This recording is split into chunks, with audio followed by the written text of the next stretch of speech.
I'm Karlyn Lothery, and welcome to the Tip of the Week. This is where we focus on one communication issue that might be troubling you, and I'll give you some quick tips that you can put to work right away to improve your communication comfort and style as soon as you step into your next communication scenario. So this week, we're focusing on hecklers, or really disruptive audiences. I got this idea after watching Michelle Obama with her heckler earlier this week. Did you see it? Well, if you didn't see it, I'm sure it's floating around somewhere on YouTube, and so you can probably check that out. But at any rate, so let's talk about disruptive audiences. The first type are the talkers. Those are the ones who, no matter what you're saying and how interesting and compelling you are, they're over here having their own sidebar conversation. Might even do this and put their hand up. You never know, okay? Those people you want to just go, stop it! But you can't, right? Okay, so we'll talk about what to do with them. The next group, the monopolizers. Those are the people who want to take up all of your time. They take up all of your energy and your focus and concentration. They might debate with you one-on-one or just keep asking questions over and over and over again, forgetting, of course, that there are 5, 10, 20, 200 other people still in attendance at your presentation. So we'll talk about what to do with them. And then finally, the hecklers, the people who are trying to engage you and bring you down to their level of whatever form of engagement, whether that's teasing or throwing out hurtful or spiteful or hateful language. They're trying to get you to engage with them. So we'll talk about how to handle that as well. So let's begin with the first group. Those are our talkers over here, the ones who, okay, so what you do with them. There are two things you can do. I'm not going to move too far away from you on camera, but hope you'll see I'm moving a little bit closer. Let's say they're right here on this side.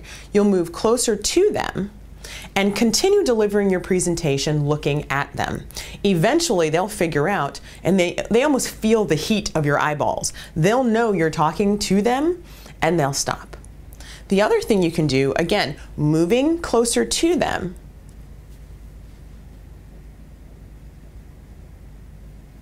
and just stop talking. What I just did was count to 3 Mississippi in my head. It's just painful enough to get someone to figure out something's wrong, something's not right, what's happening, it's too quiet. Why is it too quiet? Oh, she's looking at us.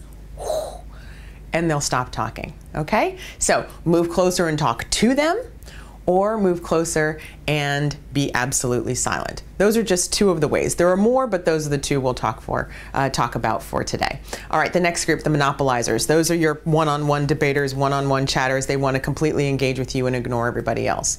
For them, you're going to do the exact same thing. Get a little closer to them. Let's say they're over there. So I might move a little closer, and more so, obviously, if you're not on camera like we are here. But you're going to move a little closer. Give them your full, undivided, 100% attention. Listen.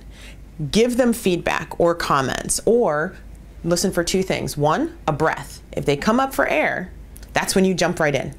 They'll come up and pause, and you'll say, so what I hear you saying is, and you'll summarize their point, add on your own, and say, thanks very much. Now, moving on. And then you see what I just did? I went from giving them my full attention to then almost giving cold shoulder and giving the rest of the group my full attention. What that does is it lets this person know in a really polite, nonverbal way, their time is done. And now you get to focus on everyone else. Eventually, and I'd stay over here for another couple of points or another couple of questions. And then you can open back up again to bring this person back in. But hopefully they will have learned you've been taking up too much time. The other thing you can listen for is just when they're finished. And again, you're going to take it back from them. You're going to give your comment. And again, now I'd like to hear from somebody else on this side of the room. And so you can be a little bit more direct and forthcoming, particularly if they're more aggressive, then that's the approach that you would end up taking, okay? And shift again, but that body language is very important to open here and close off here after you're done, okay? And then third are the hecklers. Now, there are a few ways to handle hecklers, and it's a little bit tricky because you want to make sure that their bite is not answered with your own bite. Does that make sense? Don't return their aggression with your own aggression. So there are a couple of things you can do. Number one, ignore it. Know what's happening, know it's out there. You know, if you've ever seen a really pretty lady walking down the street and someone decides he's gonna start whistling or hooting at her or something like that, and she just keeps walking. That's one way to do it. So that's a little bit of the heckling and ignoring the heckling. Or if you are a little bit witty and a little sarcastic and can do it without bite, a witty one-liner can also shut down the heckler. It'll get everyone else's energy to giggle a little bit, lighten up a little bit, feel a little less uncomfortable. And then they figure out, okay, she's moving on, the speaker is okay. Because chances are during a heckling situation, your audience is feeling for you. Your audience is worried about you.